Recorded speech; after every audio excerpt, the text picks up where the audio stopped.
3 stories. 3 people who did everything right and were destroyed by the people who were supposed to protect them. A lawyer who built the biggest cases at her firm for 18 years and watched her senior partner present her work in federal court like it was his own. A scientist who discovered a treatment that could save thousands of lives and was fired 2 days before she could file the patent. And a supermarket cashier who was publicly humiliated by an executive who told him he would never amount to anything in life. 3 stories, 3 revenges that justice never saw coming. Stay until the end, because the third one is going to make you smile in a way you haven't smiled in a long time. The partner's signature. 18 years. 18 years arriving before everyone else, working when everyone else had gone home. 18 years building cases that other people presented with their name on the cover. Elena Vasquez wasn't a junior associate. She was the reason that firm won its most important cases over the last decade. Nobody knew that because her senior partner made sure nobody ever would. Until the day she walked into that conference room with a flash drive, a record of 847 billed hours, and a recording that her partner had no idea existed. You're going to want to see what happened next. I need you to know something before I tell you this story. I'm not the type of person who complains. I never was. My mother immigrated from Mexico with 2 kids and $70. She cleaned offices at night and washed dishes during the day, and she told me something that stayed with me forever. Elena, you're going to have to work twice as hard to be treated like half as much. I heard her. I followed that. I got through law school on a full scholarship. I passed the bar exam on my first try. And when I joined Hargrove & Sloan, one of the top 10 tax law firms in the country, headquartered in Denver, I knew exactly what I was walking into. A world where you prove your worth through work. Only through work. And that is exactly what I did. For 18 years, I arrived at 6:30 in the morning and left after 9 at night.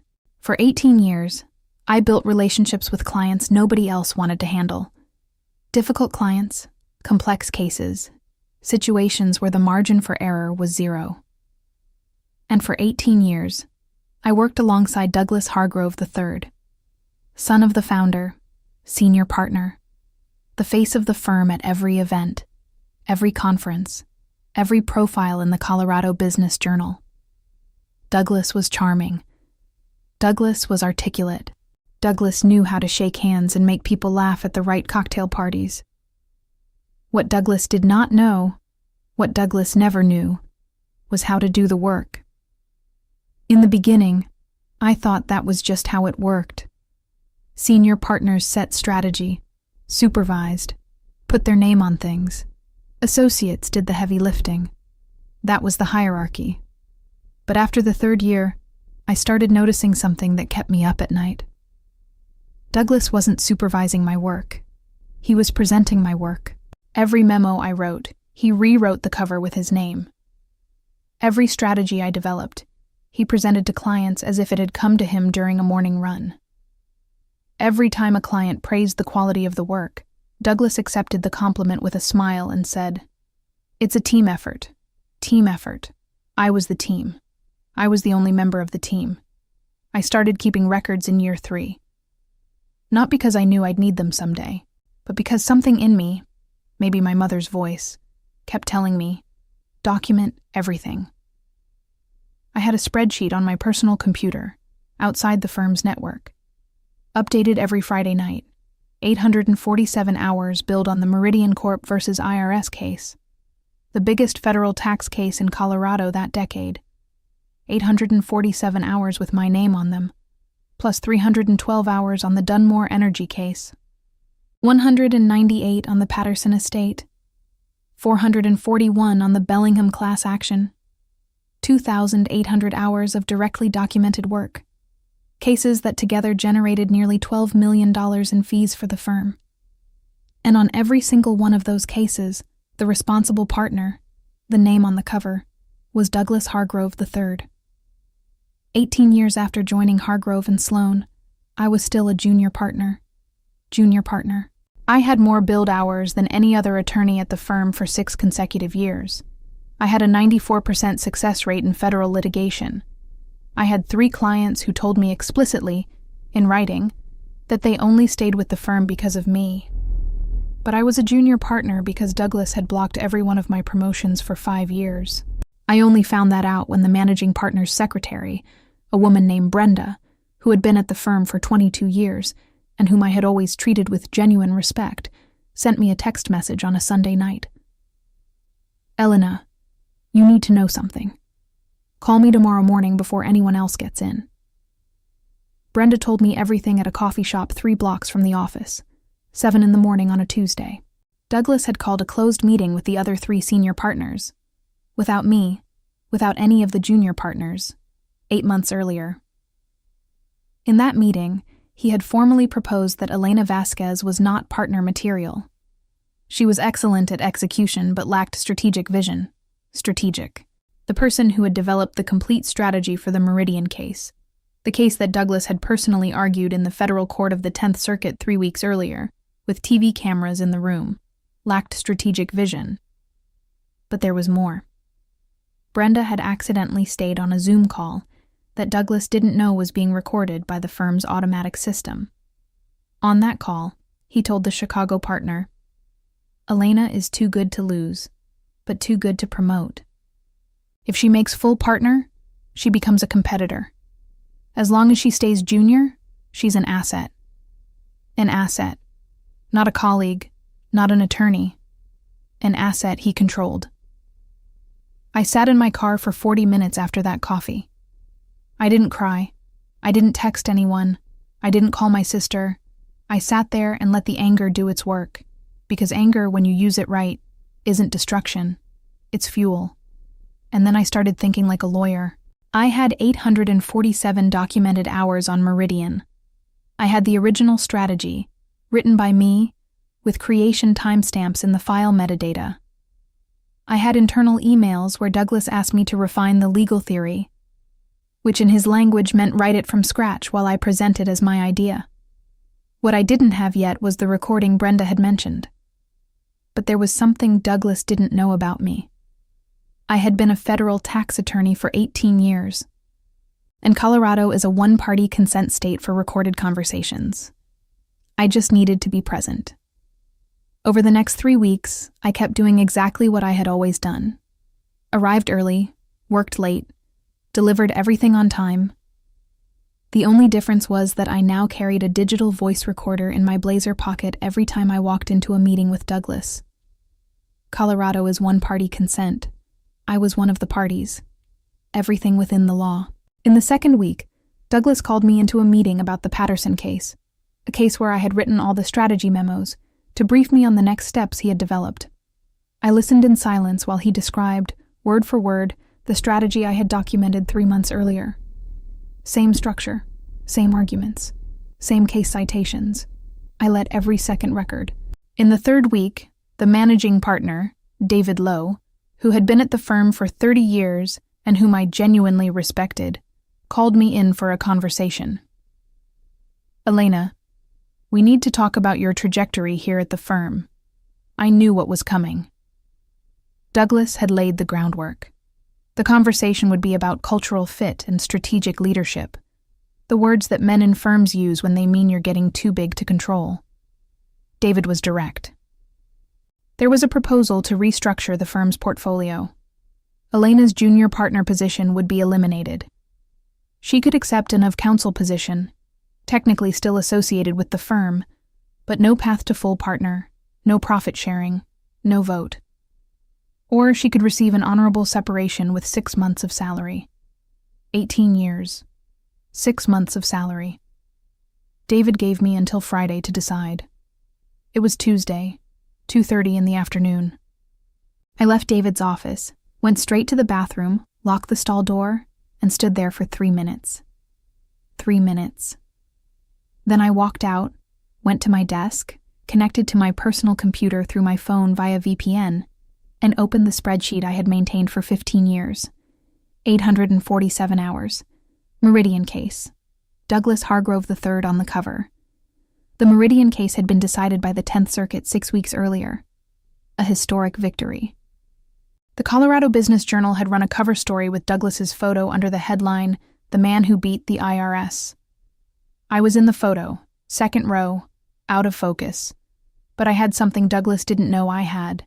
3 weeks of recordings, a 15-year documentation file, and the name of an employment attorney that a friend of mine had used 2 years earlier, and who, according to her, was exactly the kind of lawyer you wanted on your side when the system tried to swallow you whole. I wasn't going to accept 6 months of salary. I was going to accept the war. That night, I called the attorney my friend had recommended. Her name was Patricia Okafor. She specialized in gender discrimination and intellectual property appropriation in legal environments. When I finished explaining the situation, she was quiet for 4 seconds. Then she said, "Elena, you have 847 documented hours, file metadata, internal emails requesting your work, and recordings of meetings in Colorado, which is one-party consent. You don't have a case. You have a museum." I smiled for the first time in 3 weeks. Patricia gave me clear instructions. Don't respond to the managing partner until Friday at 4:50 in the afternoon, 10 minutes before close of business. Don't confront Douglas. Don't show anything. Keep showing up, working, being invisible. Let him think you're going to sign. Patricia worked 3 fronts simultaneously. The first, a formal complaint to the Colorado Civil Rights Division for systematic gender discrimination and promotion suppression. With 18 years of documentation, the timeline was devastating. The second, a formal notice to managing partner David Lowe, not as a threat, but as a pre-litigation discovery request. Legally, once that notice arrived, the firm was required to preserve all relevant documents, including Douglas's internal emails blocking my promotions, including the Zoom recording Brenda had mentioned, which was now on the firm's servers and could not be deleted. The third front was the most surgical. The Meridian case had been a federal victory. Douglas had received public credit, but in the firm's billing records that were property of the firm, not Douglas personally, 847 hours appeared under E. Vasquez. Patricia went to the Colorado Bar Association with a simple question. When a partner publicly presents legal work as his own strategy, but billing records show another attorney performed 94% of the work, does that constitute misrepresentation to the client? The answer was that it warranted investigation. On Friday, at 4:52 in the afternoon, I walked into David Lowe's office, without the signed proposal, with Patricia Okafor by my side, and with a folder containing 47 pages of documentation. David went pale when he saw Patricia. He knew her name. Every employment attorney in Denver knew her name. I placed the folder on his desk and said the only words I had prepared. "David, you gave me until today to decide. Here's my answer." What happened in the next 2 hours was, technically, a negotiation, but in practice, it was a surgical execution. Patricia presented the 3 elements one by one. First, 15 years of documentation, 2,847 billed hours on cases that generated $12 million for the firm, cases whose strategies were signed by Douglas but created by me, file metadata proving authorship and dates. Second, recordings from meetings where Douglas presented my work as his, word for word, to clients and to me directly. In Colorado, one-party consent, legal, admissible. Third, the notice already delivered to the Bar Association, which could not be withdrawn, which was proceeding independently of anything that happened in that room. Douglas was present. He had been summoned by David when it became clear, within the first 10 minutes, that this was bigger than David could handle alone. I watched Douglas hear each item being presented. I watched him realize, in real time, that the recording from the meeting where he had said she's too good to lose, but too good to promote existed. That it was on the firm's servers. That the discovery request had already preserved everything. I saw the exact moment he understood it was over. It wasn't dramatic. There were no raised voices. He simply deflated, like a balloon losing air slowly. The negotiation lasted 118 minutes. The result: immediate promotion to full equity partner with retroactive profit participation, calculated on the cases where my contribution was documented. The final number was $847,000 in retroactive compensation. The firm would pay in installments over 24 months. Douglas Hargrove III would formally step back from managing any cases I worked on. Within 90 days, he would withdraw from the partnership for personal reasons. The Bar Association investigation would continue. That was outside everyone's control. But the firm would cooperate fully. And there was one final clause that I had requested personally. A formal letter, signed by the managing partner, sent to all clients of the Meridian, Patterson, Dunmore, and Bellingham cases, acknowledging the determinative contribution of Elena Vasquez to each respective outcome. David hesitated on that last clause for 7 minutes. Patricia simply opened her laptop and said, "I can file the civil complaint right now if you need more time." David signed. Today, my name is on the cover of the cases, not in the second row out of focus, on the cover. My mother came to Denver last month. I took her to the office on a Friday afternoon when people were still working. I introduced her to every person we passed in the hallway. When we reached my office, the full equity partner office, with my name on the door, she stood in the doorway for a moment. Then she said in Spanish, the same phrase she had said when I was 8 years old, and asked if it was going to be hard. Of course it's going to be hard. That's why it's going to be worth it. I had documented every hour, every email, every meeting. Not because I knew I would need it someday, but because my mother had taught me, without using those words, that the only real protection a person has in an unequal world is the truth, documented, preserved, and ready to use when the moment comes. Douglas Hargrove III left the firm 63 days after that meeting. The Bar Association completed its investigation 8 months later. He received a formal 2-year suspension and a permanent public censure in the Colorado Bar Record. I read the decision on a Thursday morning, drinking coffee in my new office with the view of the Rocky Mountains. And then I went to work. Elena spent 18 years being the invisible engine of a firm that put another man's name on her work. She didn't explode, she didn't threaten, she documented, silently, methodically, for 15 years. And when the moment came, she didn't need luck. She needed the truth she already had in the folder. The lesson here is this. The system is going to try to make you believe that complaining is weakness, that accepting is wisdom, that 6 months of salary is the best you'll get after 18 years. Elena proved that the right answer to that lie is a folder with 47 pages.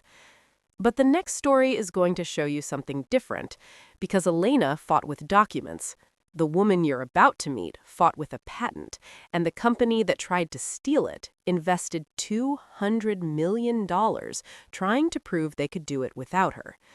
They couldn't, and the price they paid is going to leave you speechless. Imagine spending 11 years of your life developing something that could save thousands of people. You work weekends, you cancel vacations, you turn down better jobs, higher salaries, recognition, because you believe in what you're doing. And 2 days before you file the patent, the company fires you and files the patent with their name on it. Dr. Miriam Chen was 51 years old when that happened to her. She had 11 years of research, a lab notebook with 2,847 dated entries, and one thing the company didn't know she had: the original formula, complete, stored safely outside their servers. What happened next cost the company $200 million, and it still wasn't enough to buy what she had. The pharmacist's patent. I'm going to tell you something that most people don't know about pharmaceutical research. The drugs that save lives don't come from companies.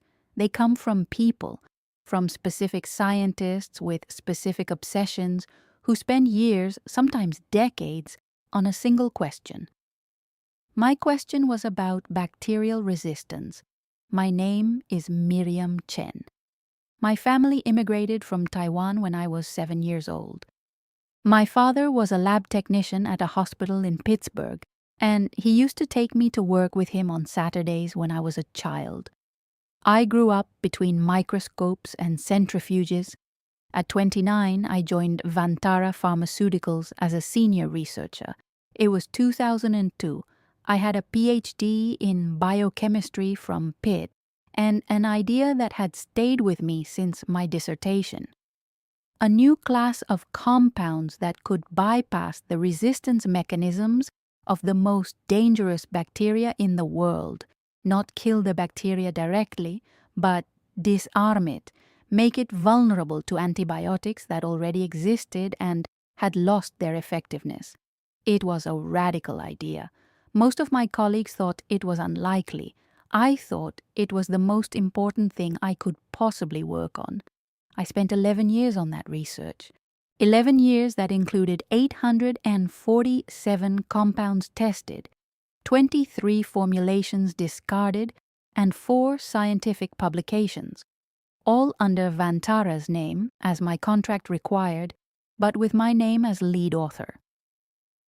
In year 11, I arrived at compound 7 delta. I knew in the first week of testing that it was different.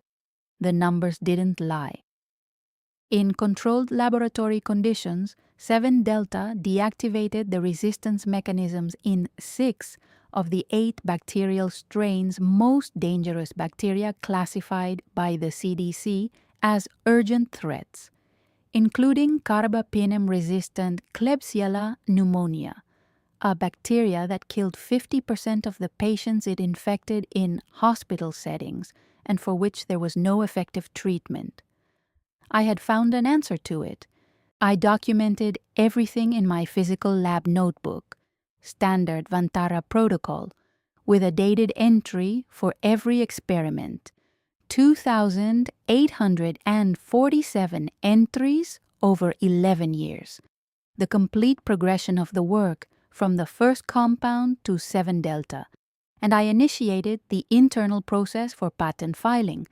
The patent process at Vantara took an average of 90 days internally before being submitted to the USPTO.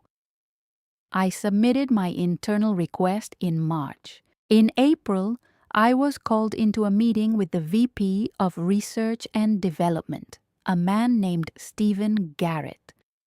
Stephen had joined Vantara 2 years earlier from a competing firm, and from day one had shown an unusual interest in the projects I was leading. In the meeting, Stephen told me that Compound 7 Delta had been reclassified as a priority strategic project for the company. This meant it would be transferred to a new team, the Accelerated Development Team, which would have additional resources to move the compound to clinical trials more quickly. I asked what my role on the new team would be. Stephen smiled and said, "Consulting. You'll remain available for questions during the transition. Consulting. 11 years of work, consulting." I asked for written confirmation. Stephen said HR would send the formal document shortly. The HR documents arrived 2 days later. They were not transition documents for consulting. It was a termination letter. Portfolio restructuring, position elimination, effective immediately, 11 years, effective immediately. The severance package was 4 months of salary and health insurance for 90 days. I read the letter 3 times sitting in the HR chair while the representative, a young woman who clearly did not want to be in that room, stared at the desk. I signed the badge return and computer return forms. I packed my personal belongings into a box. And when I reached the door of the laboratory for the last time, I looked at my research notebook, the physical notebook, with 2,847 entries, 11 years of work. The notebook that was mine, that I had personally bought at a stationery store, Because Vantara provided numbered notebooks and I preferred the format I had used since my dissertation, the notebook that had never been company property, I placed it in the box and I left. 36 days after my termination, I opened the USPTO database. I had waited exactly that amount of time, the minimum period for an emergency patent application, to appear in the system. I found what I expected to find. Patent application number 16/847.293. Applicant, Vantara Pharmaceuticals Inc. Inventors listed: Stephen Garrett, Ph.D., Thomas Wickfield, Ph.D., Andrea Cole, Ph.D., Compound 7 Delta, my research, my formulation, my 11 years of work. With 3 names I barely knew, none of them had worked on the project for more than 8 months. And my name appeared nowhere. I closed the laptop. I went to the bathroom, turned on the cold tap, and held my hands under the water for 2 minutes. Then I went back to the table and opened the notebook. The notebook had the first entry for Compound 7 Delta dated 4 years before Vantara's patent application.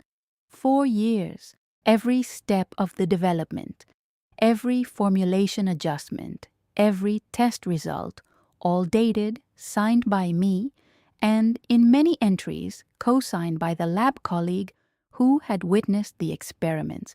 Standard scientific protocol I had followed rigorously for 20 years. Vantara had made a mistake that I suspect Stephen Garrett had not anticipated. They knew I had bought my own notebook. They knew it wasn't in their systems. But they assumed that, without a job and without resources, I would do nothing with it. They didn't know me very well. I called my sister that night. She was an intellectual property attorney in Washington, D.C., specializing in pharmaceutical patent disputes. When I finished explaining, she was quiet for a long moment. Then she said, "Miriam, you have the original notebook with 4 years of documented and witnessed prior art. This isn't just a case. This is inventorship fraud. It's fraud on the USPTO. And if 7 Delta is what you say it is, Vantara is going to want to settle before this gets to trial." I told her I didn't want to settle. I wanted the world to know what they had done. My sister Joyce spent the weekend in Pittsburgh. We worked for 2 full days at my dining room table. The case, she explained, had 2 dimensions that reinforced each other. The first was the inventorship dispute, the question of who had actually invented Compound 7 Delta. For that, the lab notebook was primary evidence. The 4-year prior art advantage was, in her words, extraordinary. Inventorship disputes usually involve differences of weeks or months. 4 years of continuous and witnessed documentation was something she rarely saw. The second dimension was more serious.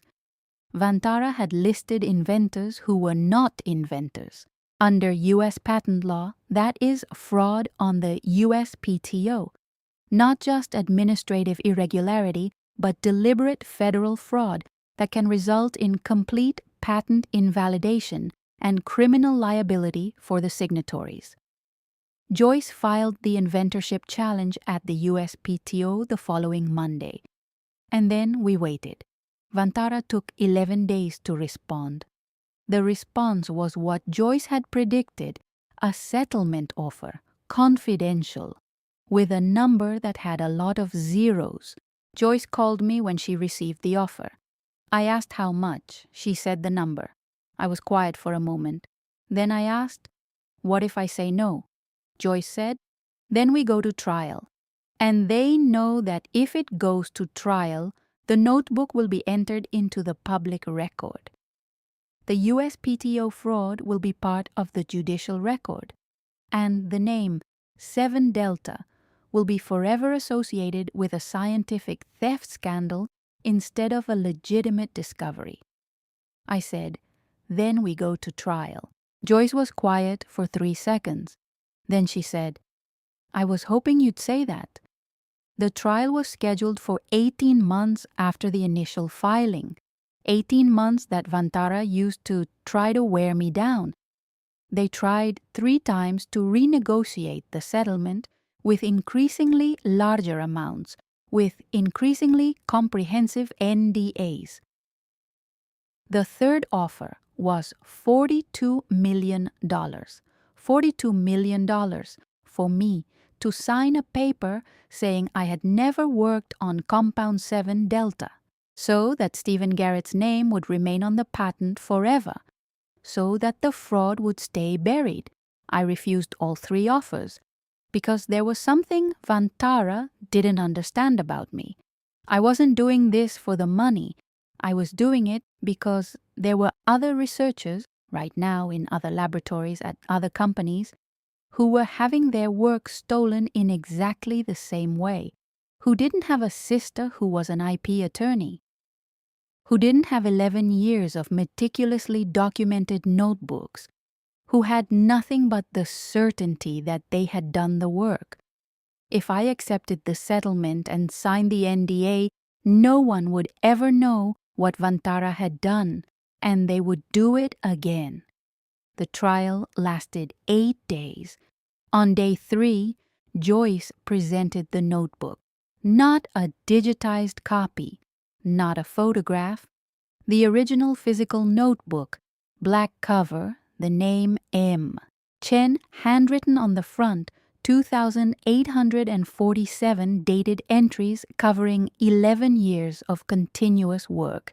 The forensic expert Joyce had retained confirmed through ink and paper analysis that the oldest entries were exactly the age the dates indicated. No retroactive alteration, no falsification. The 7 Delta entry was 4 years and 3 months before Vantara's patent application. On day 5, Joyce called Thomas Wickfield to the witness stand, one of the 3 listed inventors on Vantara's patent. Joyce asked him one simple question. "Dr. Wickfield, can you describe in technical terms the mechanism by which Compound 7 Delta deactivates the resistance receptors of carbapenem-resistant Klebsiella pneumonia?" Thomas Wickfield, PhD in biochemistry, listed as co-inventor of one of the most important pharmaceutical patents of the decade, was silent for 14 seconds. Then he said he needed to consult his notes. Joyce said, "The notes are not available on the witness stand, Dr. Wickfield." He could not answer. Vantara's lead counsel requested a recess after Wickfield's testimony. During the recess, Joyce told me she had received a message from Vantara's legal team requesting urgent conversation. The new offer was $112 million. Inventorship recognition. My name added to the patent as primary inventor, and a $10 million donation to the Bacterial Resistance Research Laboratory at the University of Pittsburgh, in my name. Joyce called me from the courthouse hallway. I asked, "My name stays as a primary inventor on the patent, permanently in the USPTO public record?" Joyce confirmed. I asked, "Does the Department of Justice investigation into USPTO fraud continue independently of this agreement?" Joyce said, "That's outside our control. They've already opened their own investigation. We can't close what the DOJ opened." I was quiet for a moment. Then I said, "Accept it." The agreement was signed on the morning of day 6. $112 million. My name, Miriam Chen, PhD, as primary inventor of Compound 7 Delta in the permanent USPTO record. The $10 million donation to the University of Pittsburgh was announced publicly that afternoon. The press release included my name and a description of my 11 years of work. It was the first time my name appeared in any official Vantara communication in 22 years of career. Stephen Garrett and Thomas Wickfield were terminated that week for scientific integrity violations. The Department of Justice opened a formal investigation for USPTO fraud 2 months later. The investigation is still ongoing, but what mattered most to me wasn't the number. It was a phone call I received 3 weeks after the settlement. A young researcher, 31 years old, working at a pharmaceutical company in Ohio, had read about the case in scientific publications. She called to tell me she was going through something similar, that she had started documenting everything after reading about my notebook, that she had retained an IP attorney. I talked with her for 40 minutes. When she was about to hang up, she said, "Thank you. I didn't know it was possible to fight." I said, "It's always possible. You just need the right notebook." The Chen Laboratory for Antimicrobial Research opened at the University of Pittsburgh 18 months after the settlement, funded by the $10 million donation Vantara had agreed to pay. With my name on the door, Compound 7, Delta entered Phase 2 clinical trials. The preliminary results are the best the scientific community has seen in that area in 30 years. My father, now 79 years old, still living in Pittsburgh, came to see the laboratory on opening day. He stood at the entrance for a long time, looking at the plaque with my name. Then he said in Mandarin, something I would translate like this: "Every Saturday was worth it." He was talking about the Saturdays he used to take me to the hospital laboratory when I was a child. I agreed, every single one. Today I start every new project the same way I started 7 Delta. With a new notebook, with my name on the cover, with the first entry dated and signed. Not because I expect anyone to try to steal from me again, but because the notebook saved me, and I will never forget that.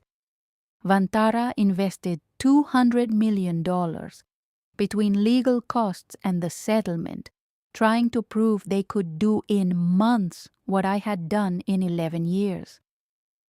They couldn't, and the world knows that now. Vantara thought they could buy Miriam's silence with enough money. First $42 million, then more. They kept trying to find the right price. There is no right price for 11 years of your life. Miriam knew that, and her refusal to settle forced the trial that exposed everything. The lesson here is simple and powerful. Document everything. Always. Not because you're planning to fight, but because if you ever need to fight, documented truth is the only weapon no one can take from you. Elena had 847 hours in a spreadsheet. Miriam had 2,847 entries in a notebook. 2 simple instruments, 2 extraordinary victories. But the last story today is different from the first 2. Elena and Miriam had documentation. They had attorneys. They had resources. The young man you're about to meet had a supermarket shirt, a night shift badge, and the words of humiliation that an executive threw in his face in public. And that is exactly what he used to build the most satisfying revenge in this video. Stay. You do not want to miss this. Everyone has had a moment like this. You're doing your job, doing it right, with dignity, and someone who thinks they're better than you just because they have a bigger title, a more expensive car, a suit that costs more than you make in a month, decides to humiliate you in front of everyone. That someone looked at Marcus Webb Jr., 23 years old, night shift cashier at a supermarket in Indianapolis, and said, out loud for the entire line to hear, "People like you will never amount to anything in life." Marcus didn't say a word. He just looked at the man, memorized his face, and kept working. 4 years later, that same man sat down in the chair across from Marcus's desk for a job interview. and Marcus had to decide what to do with that. The grocery clerk. I'm going to be honest with you from the start. I wasn't the kind of guy who planned revenge. Never was. My name is Marcus Webb Jr. I grew up in Indianapolis, Indiana. My mother was a double-shift nurse at Methodist Hospital. My father had left when I was 4 years old, and I had learned very early that complaining about life doesn't pay the bills. At 23, I was working the night shift at Fresh Mart, a mid-sized grocery store in North Indianapolis, 11 at night to 7 in the morning. I wasn't there because I had failed. I was there because I had enrolled in the Human Resources Management program at IUPUI, Indiana University, Purdue University, Indianapolis, full-time during the day. And the night shift was the only schedule that worked with my classes and paid 20 cents more per hour. I had a plan, a clear, detailed plan that I had written in a small notebook that lived in my backpack. But plans don't protect you from certain people. It was a Thursday night, or Friday morning depending on how you count, when Richard Calloway walked into my line. It was almost midnight. He was in a suit, tie loosened, shoes that probably cost more than my rent. He was clearly coming from some corporate dinner. He placed his items on the belt without looking at me. I scanned everything efficiently, the way I always did. Greeted him politely, the way I always did. Then the system flagged that one of his coupons had expired. A $2.40 discount the system couldn't apply without supervisor authorization. I said as politely as I could, "Sir, this coupon expired last week. I need to call my supervisor to authorize it, or you can choose another form of payment." Richard Calloway looked at me for a moment. Then he looked at the line behind him. 4 people waiting, and he said, out loud, with the clarity of someone who doesn't care who hears, "You know what your problem is. You don't think. People like you will never amount to anything in life. That's why you're here at 11 at night scanning groceries." The line went silent. I didn't say anything, not because I had nothing to say, but because I had learned something early on working with the public. The person who loses control in an argument with a customer loses their job. Always. Regardless of who started it or who was right. So I did what I did when something difficult happened. I breathed. I looked at him calmly. I processed every detail of his face, the haircut, the watch, the company pin on his blazer lapel. A logo I recognized, Meridian Logistics Group, one of the largest distribution companies in the Midwest. I said, "I'll call my supervisor now, sir." My supervisor, a woman named Donna who had seen everything from the control station, arrived in 30 seconds, authorized the coupon without asking questions, and Calloway left without another word. Donna looked at me after he was gone. She said, "Marcus, you okay?" I said, "Yes. Next customer, please." But while I was scanning the next customer's items, one part of my brain had stored everything. Company name on the lapel, Meridian Logistics Group. Face, memorized. Words, recorded. I didn't do anything with that information at that moment, because I had more important things to do. Over the next 2 years, I graduated from IUPUI with honors, 3.87 GPA, concentration in Human Resources Management with a certification in labor law. In my final semester, I was selected for a paid internship in the HR department at Consolidated Midwest Industries, a mid-size holding company headquartered in Indianapolis that controlled 4 regional subsidiaries. In 6 months of interning, I had reorganized the onboarding process for 2 of the subsidiaries, reduced average hiring time by 34%, and implemented a candidate tracking system that the HR director said was the best he had seen from an intern in 17 years. I was hired full-time 3 weeks before graduation. 18 months later, I was promoted to Senior Recruitment Manager, responsible for all mid- and senior-level hiring across all 4 subsidiaries. I was 26 years old. I had followed the plan I had written in that small notebook. And then, on an ordinary Tuesday morning, I opened the candidate queue for a regional operations director position. Salary of $180,000 plus bonus. And saw a name I hadn't thought about in years. Richard Calloway. I stared at the screen for longer than I probably should have. Then, I opened the full resume. Richard Thomas Calloway. 51 years old. 23 years of career in logistics and operations. Former Vice President of Regional Operations at Meridian Logistics Group. Former. I ran a quick search. Meridian had gone through an aggressive restructuring 18 months earlier. 30% cuts to the executive roster after a badly executed merger. Calloway had been let go along with 11 other VPs. He had been trying to land somewhere for 18 months. From the volume of applications my system was showing, I could see how many positions a candidate had applied for if they appeared in multiple openings across our group. Richard Calloway had applied for 14 different positions in our company group over the past 8 months. 14. All initial interviews had gone through my team. I had rejected his resume in the first screening all 14 previous times without even knowing it was him, simply because there were more qualified candidates. But this time, the resume had reached the final stage. It had passed through 2 rounds of interviews with my team before landing on my desk for final approval before going to the CEO. I had a decision to make. I thought about it for 2 days. I'm not going to pretend it was simple. Part of me, the honest part, wanted to reject his resume right then. Click not advancing and never think about it again. But there was another part, the part that had gotten me there. I had reached that position by doing things right. Fair processes, merit-based evaluations. That was what I preached to my team every day.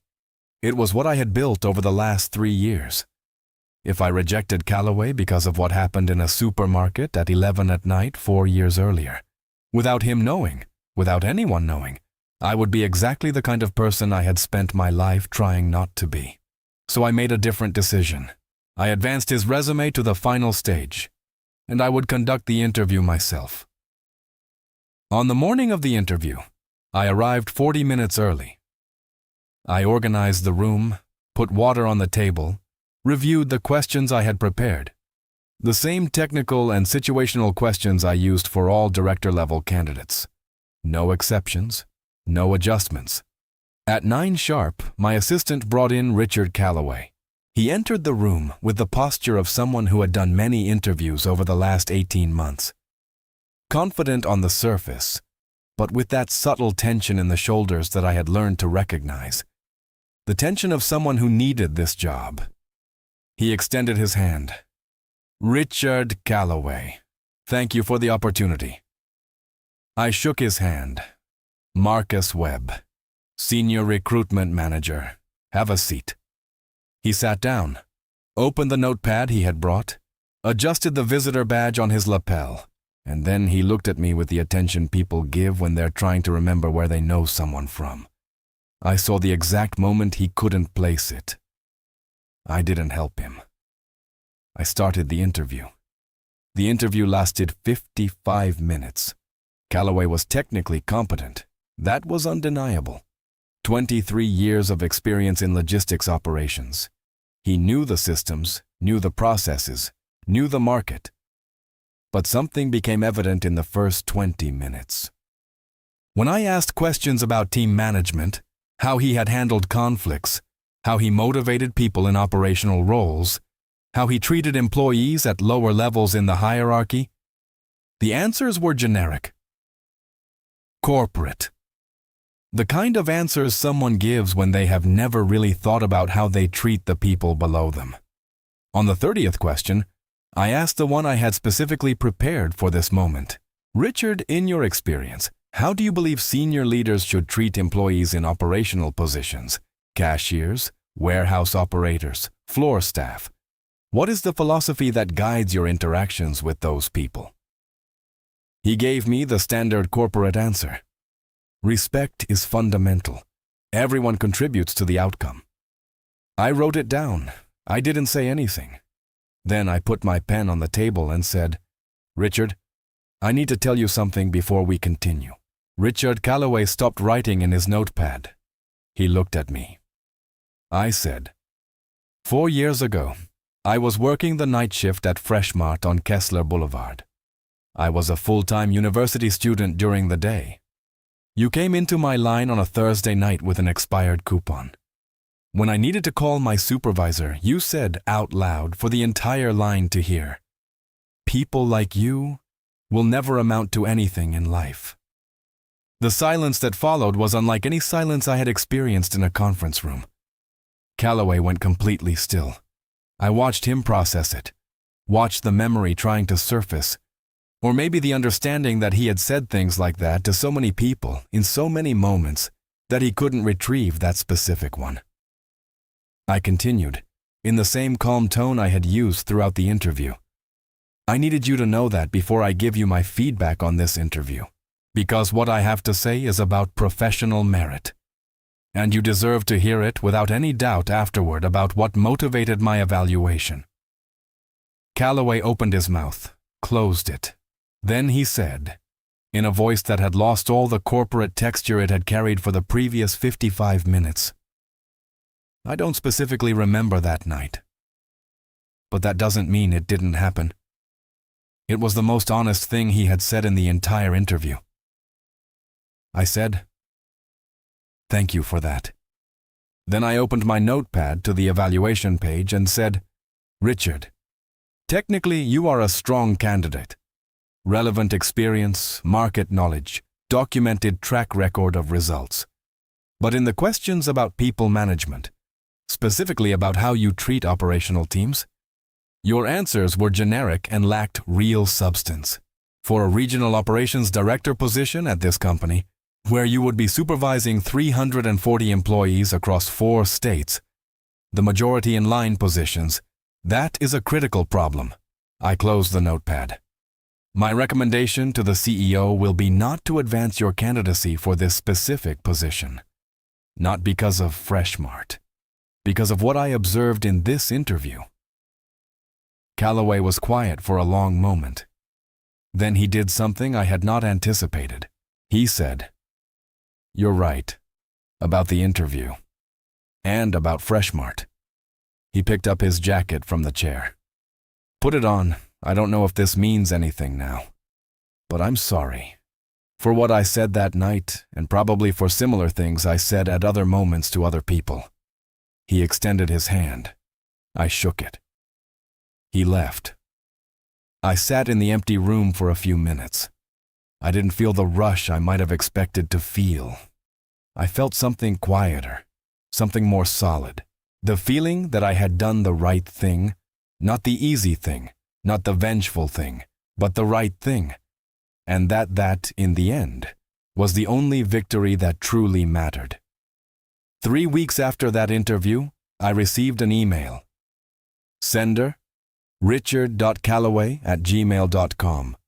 No corporate address, personal email. He wrote that he had found a position as an operations manager at a smaller company. Not the executive level he had held before, but honest work in the field he knew. That he had used that week after our interview to genuinely think about the kind of leader he had been. And there was one thing he wanted to tell me. You could have rejected me without saying anything.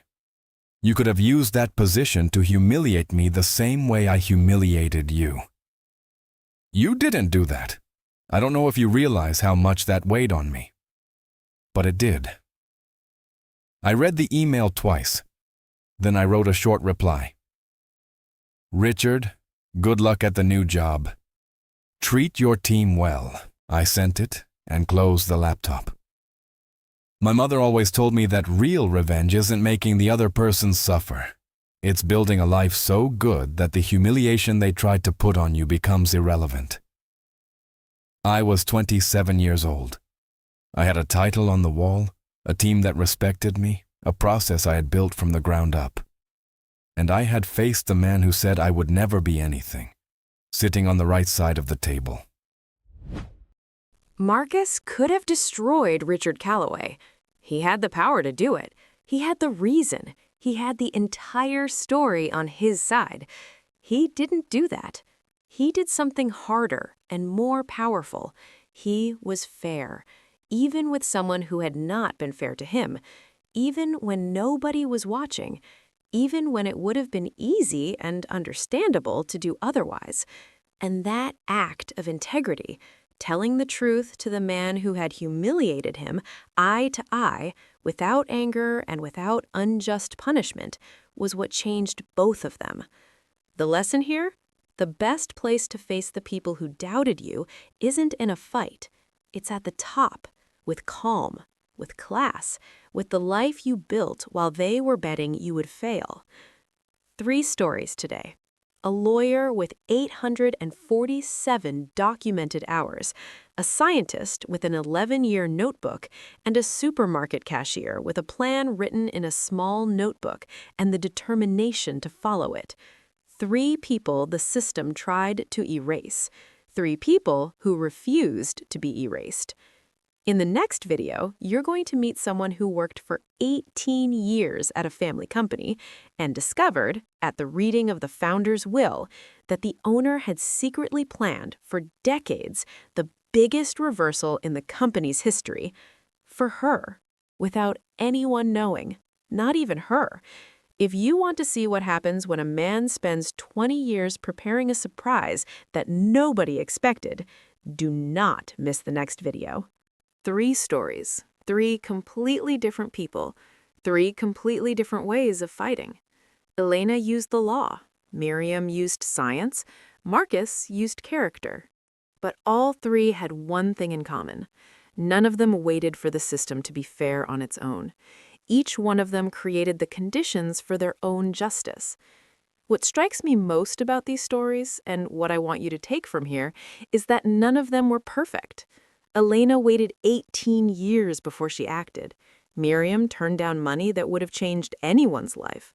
Marcus chose to be fair to someone who didn't deserve fairness.